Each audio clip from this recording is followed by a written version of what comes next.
Hay escándalos que te indignan, hay escándalos que te dan miedo, hay escándalos que te dan risa negra, como el de Rocha Moya entre Messi y Ronaldo que cubrimos la semana pasada.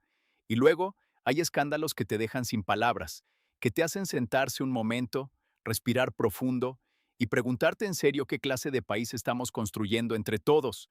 El escándalo de hoy es de ese último tipo, porque lo que está pasando en la montaña de Guerrero no es un chisme político de ciudad, no es una pelea entre partidos, no es un fiscal que inventa requisitos legales para proteger a un gobernador. Es algo más viejo, más oscuro y más silencioso que todo eso. Es el narco expulsando a comunidades indígenas de sus tierras para que las empresas mineras puedan entrar a extraer los minerales que van a alimentar la transición energética del mundo. Con drones, con explosivos, con más de 1,300 familias desplazadas, con un líder indígena que llevan semanas pidiendo que el gobierno lo proteja, con el ejército mexicano que llegó, se fue y dijo que evitó la confrontación, con 24 concesiones mineras otorgadas en la misma región donde están matando indígenas, y con empresas canadienses y americanas que el 14 de mayo, mientras las comunidades huían, anunciaron su fusión y expansión de operaciones en exactamente ese territorio. Bienvenidos a la Crónica Roja Mexicana. Hoy tenemos el escándalo más silenciado de todos los que hemos cubierto en las últimas semanas, el que los medios grandes ponen en 3 párrafos al final de la sección de estados, el que no genera marcha masiva ni trending topic en Twitter, pero que en términos de injusticia, de magnitud humana y de lo que dice sobre el México real que existe más allá de los palacios de gobierno, es quizás el más grave de todos. Vámonos, porque esta historia tiene capas que no terminan. Para entender lo que está pasando hoy en la montaña de Guerrero, necesitan conocer a los ardillos, no porque sean famosos, sino precisamente porque no lo son, porque en la conversación nacional sobre el narco siempre aparecen los mismos nombres: el Chapo, los Chapitos, el Mencho, el CJNG, el Cártel de Sinaloa, y mientras todos miramos hacia el norte y hacia Jalisco, en el sur del país hay organizaciones criminales que llevan más de 20 años operando con una impunidad tan normalizada que ya nadie la menciona. Los ardillos nacieron en Quechultenango, un municipio a 38 kilómetros de Chilpancingo, la capital de Guerrero. Los fundó Celso Ortega Rosas, un ex policía rural al que apodaban el Ardillo, de ahí el nombre, un policía rural, un hombre que debía proteger a las comunidades y que decidió que era más rentable explotarlas. Cuando Ortega Rosas murió en 2011, sus hijos tomaron el control del grupo: Celso, Jorge Iván y Antonio Ortega Jiménez, la segunda generación de una dinastía criminal con apellido de familia, con tradición, con territorio heredado y con una brutalidad que ha ido creciendo año con año. ¿Y de dónde surgieron como organización? Del desmoronamiento de los Beltrán Leiva. Cuando el gobierno federal atacó a esa organización entre 2009 y 2010, asesinando a Arturo Beltrán Leiva, capturando a otros líderes, extraditando a algunos, los jefes de plaza locales que operaban bajo su mando se independizaron. Los Ardillos, los Tlacos, el cártel independiente de Acapulco. Fragmentos de un cártel mayor que se convirtieron en señores feudales de sus propias zonas. Y en esas zonas, que nadie mira porque no son noticia nacional, llevan 15 años haciendo exactamente lo que les da la gana. ¿Qué hacen exactamente? Todo. El modelo criminal más diversificado que existe en el sur del país. Extorsionan el transporte público. Si tu camioneta de pasaje pasa por su territorio, pagas. Extorsionan las tiendas, los mercados, los operadores turísticos, los eventos religiosos, sí, las fiestas del pueblo, los bautizos, las quinceañeras, las empresas mineras, los comerciantes cotidianos. Cualquier flujo de dinero que pase por su territorio tiene que pagar una cuota, y si no pagas, las consecuencias son lo que hemos visto desde el 6 de mayo, en Chilapa. Pero eso que hacían con la heroína y con las extorsiones ya no alcanza como antes. Y aquí es donde la historia se pone verdaderamente oscura. No se vayan, porque el negocio que los ardillos encontraron para reemplazar los ingresos que perdieron cuando el mercado de la heroína colapsó es el mismo negocio que el gobierno de México, el gobierno de Estados Unidos y las empresas mineras internacionales están promoviendo como la gran esperanza de la transición energética limpia del mundo. cuando el mercado internacional de la heroína se derrumbó porque el fentanilo sintético lo reemplazó, más barato, más potente, producible en laboratorios sin necesidad de amapolas, los grupos criminales de Guerrero tuvieron que reinventarse, y los ardillos reinventaron su modelo de negocio hacia algo que en los análisis de seguridad ya tiene nombre: narcoextractivismo, el control territorial con fines de extracción de recursos naturales. ¿Y qué recursos hay en la montaña de Guerrero? Falco Ernst, analista del International Crisis Group, especializado en México, lo explicó hace años con una claridad que nadie en el gobierno quiso escuchar. La minería se ha convertido en un foco importante de conflicto en muchas partes de Guerrero, y los ardillos buscan controlar estos recursos: oro, plata, cobre, plomo, zinc, y los llamados minerales críticos, los materiales que alimentan las baterías de los autos eléctricos, los paneles solares, las turbinas de viento, los chips de los teléfonos, los minerales que Estados Unidos y Europa necesitan con urgencia para su transición energética, los minerales que el gobierno de Trump catalogó como estratégicos para la seguridad nacional, los mismos por los que México firmó, el 4 de febrero de este año, un plan de acción bilateral con Estados Unidos. En la región de la montaña y la costa chica de Guerrero, hay 24 concesiones mineras activas o en proceso. 24. En el mismo territorio donde los ardillos llevan semanas usando drones con explosivos contra comunidades indígenas, donde 1.300 familias fueron forzadas a abandonar sus hogares, donde el ejército llegó, operó mediáticamente y se fue dejando a los indígenas a su suerte. ¿Casualidad? Yo no creo en las casualidades cuando el dinero está de por medio, y hay demasiado dinero de por medio aquí para creer en casualidades. Dale like si estás empezando a ver el patrón. Porque lo que viene ahora es la parte que conecta los ataques con los drones, las empresas mineras internacionales y la política energética de dos países. El 6 de mayo de 2026 empezó la última oleada de violencia en la montaña baja de Guerrero. Comunidades nahuas de Alcozacán, Tula, Xicotlán, Acahuetlán, pueblos con historia, con tradición, con policía comunitaria organizada hace décadas para defenderse precisamente porque el Estado nunca llegó a protegerlos. Esos pueblos fueron atacados por comandos armados vinculados a los ardillos, y lo que hicieron fue diferente a lo que hacían antes. Ya no eran solo balaceras, ahora usaron drones con explosivos, drones con carga explosiva lanzados desde los cerros contra las casas de las comunidades. Una mujer que huyó de uno de esos ataques describió lo que vivieron. Es una desesperación, no dormimos día y noche, las bombas que caen son grandes y destrozan las casas. En un día, caen alrededor de 20 bombas. 20 bombas en un día. En una comunidad indígena de Guerrero, en México, en 2026. El resultado: más de 1.300 personas desplazadas por la fuerza de sus hogares. 4 viviendas incendiadas el 12 de mayo. Un hombre, Antonio Reyes de la Cruz, asesinado mientras cuidaba a sus animales en su parcela. Caminos bloqueados durante días. Escuelas cerradas. Parcelas abandonadas. Pueblo semivacío. En San Pedro, Huitzapula, municipio de Atlixtac, la comunidad Mefaa estaba bajo asedio desde el 27 de abril. Para el 14 de mayo, llevaban 17 días bajo fuego constante. Más de 300 civiles armados, vinculados a los ardillos, atacando el pueblo desde las montañas. 17 días, sin que el gobierno federal interviniera de manera efectiva. Y aquí viene la parte que me parece la más reveladora del papel del Estado en todo esto. El 12 de mayo, el secretario de Seguridad García Harfuch salió en la mañanera a describir la crisis de Guerrero como un conflicto entre los ardillos y los tlacos por el control de la zona.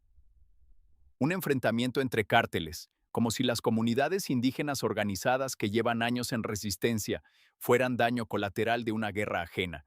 Y luego dijo algo que encendió a todas las organizaciones indígenas de Guerrero. Acusó al Consejo Indígena y Popular de Guerrero Emiliano Zapata, el CIPOGZ, de ser parte de la delincuencia organizada, a la policía comunitaria que defiende a las comunidades con armas de caza contra drones explosivos. El secretario de Seguridad los metió en el mismo saco que a los ardillos. Jesús Plácido Galindo, el dirigente del CIPOGZ, respondió desde donde estaba refugiado. Dijo que la llegada del Ejército y la Guardia Nacional era simplemente mediática, que en cuanto pasara la presión de los medios, las fuerzas de seguridad se irían y las comunidades quedarían solas otra vez frente al cartel, como siempre, como llevan una década. ¿Tuvo razón? Claro que sí. El ejército llegó con 690 soldados, 80 vehículos, la Guardia Nacional, helicópteros, la secretaria de Gobernación, la gobernadora del estado, todo el aparato institucional del Estado mexicano, desplegado con cámaras y conferencias de prensa, liberaron carreteras bloqueadas, evacuaron heridos, y Sheinbaum dijo que se evitó la confrontación con los ardillos, con el cartel que bombardeaba comunidades indígenas con drones. El ejército que supuestamente va a combatirlos decidió no confrontarlos, y el narcoextractivismo siguió funcionando. Ahora viene la parte que la OCSS, la Organización Campesina de la Sierra del Sur, publicó en su informe del 15 de mayo y que Infobae recogió ayer. La parte que nadie quiere decir en voz alta, pero que los indígenas de Guerrero llevan años gritando. Los ardillos no operan solos. No son solo un cartel de pueblo que hace lo que puede para sobrevivir. Son una pieza de un mecanismo más grande, más organizado y más rentable que el narcotráfico tradicional. El informe de la OCSS es directo. Las empresas mineras internacionales que tienen concesiones en la montaña y la Costa Chica usan a grupos delictivos como los ardillos para trabajar con ellos.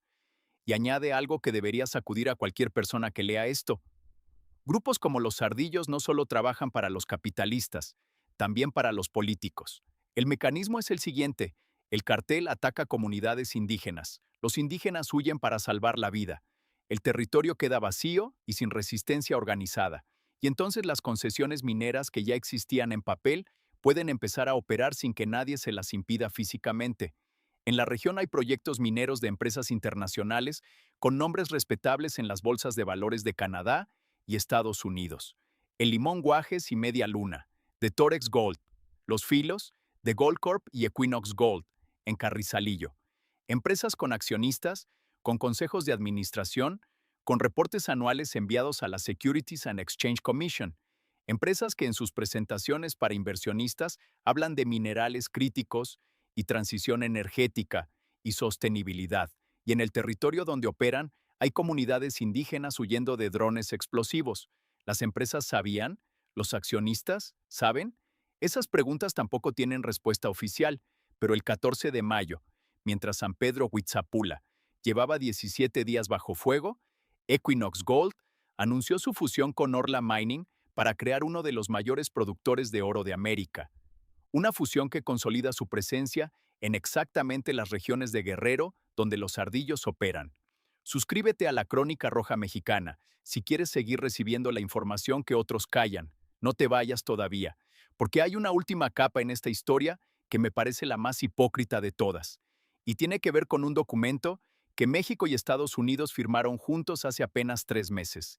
El 4 de febrero de 2026, los gobiernos de México y Estados Unidos firmaron el Plan de Acción sobre Minerales Críticos, un acuerdo bilateral para garantizar el suministro de los materiales que ambos países necesitan para la transición energética: litio para las baterías, cobre para la infraestructura eléctrica, espato flúor para los procesos industriales.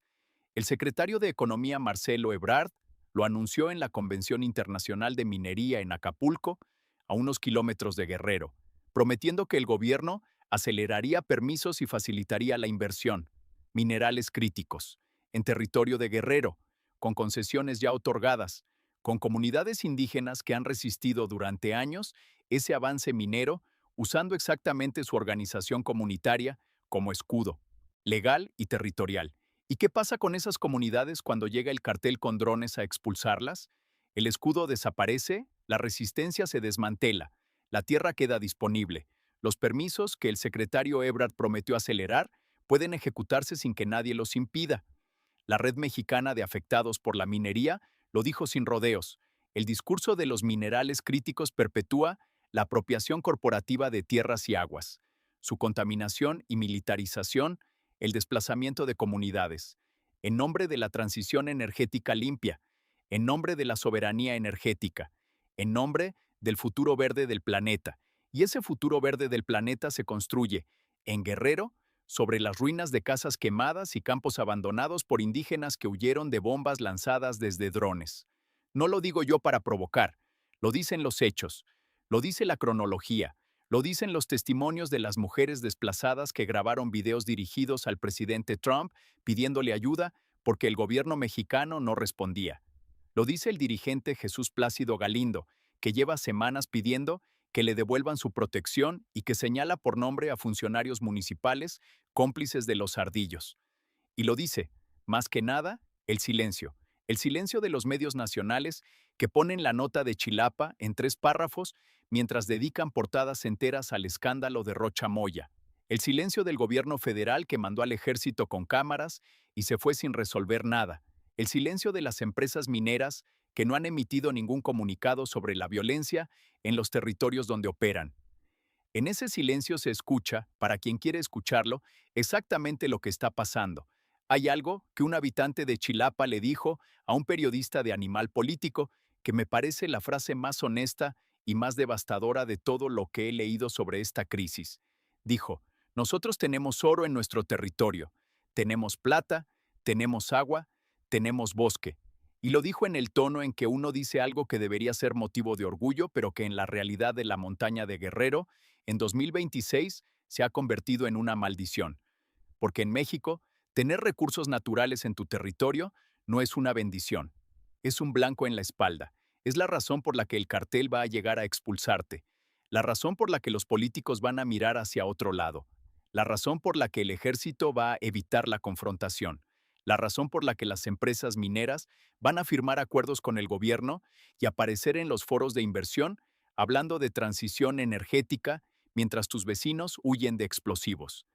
Ese patrón, comunidades indígenas en resistencia, cartel que las ataca, desplazamiento forzado, tierra liberada para la minería, no es exclusivo de Guerrero. En Zacatecas, trabajadores de la mina Camino Rojo en Zacatecas documentaron que integrantes del cártel de Sinaloa fueron usados para intimidarlos durante conflictos laborales sindicales. Un panel del mecanismo laboral del TIMEC concluyó que hubo injerencia patronal y actos de intimidación, y el director de la mina renunció días después. El mismo patrón, diferente estado, diferente cartel, misma empresa. El narcoextractivismo no es un fenómeno de Guerrero, es una forma de hacer negocios que se está replicando en varios estados de México, donde hay minerales que el mundo quiere y comunidades que se oponen a que se los lleven. Y el cartel es el mecanismo que resuelve el problema de la resistencia comunitaria de la manera más eficiente posible, con violencia, con desplazamiento, con drones explosivos si hace falta. Y ahora viene la pregunta que no se puede evadir, la que conecta todo lo que les he contado en este video con el resto del escándalo político que llevamos semanas cubriendo. ¿El gobierno sabe? ¿Sabe Sheinbaum que en Guerrero el cartel está liberando territorios para la minería que su secretario de Economía prometió facilitar? ¿Sabe García Harfuch, el mismo que acusó a la policía comunitaria indígena de ser parte del crimen organizado mientras dejaba ir a los ardillos, que el cartel tiene vínculos con políticos locales y empresas que están en el negocio de los minerales críticos? La OCSS lo dice sin ambigüedad. Los grupos delictivos como los ardillos tienen nexos con empresarios y actores políticos de diversas filiaciones partidistas, no de un solo partido, de menos en todo, varios. El narcoextractivismo es bipartidista, tripartidista, cuatripartidista, no discrimina por ideología, sirve a quien pague mejor y tenga el territorio que necesita. Y mientras ese mecanismo funciona, mientras las familias desplazadas viven en refugios improvisados, mientras Antonio Reyes de la Cruz ya no puede cuidar sus animales porque lo mataron, mientras el dirigente Plácido pide protección que no llega, el plan de acción de minerales críticos entre México y Estados Unidos sigue en pie.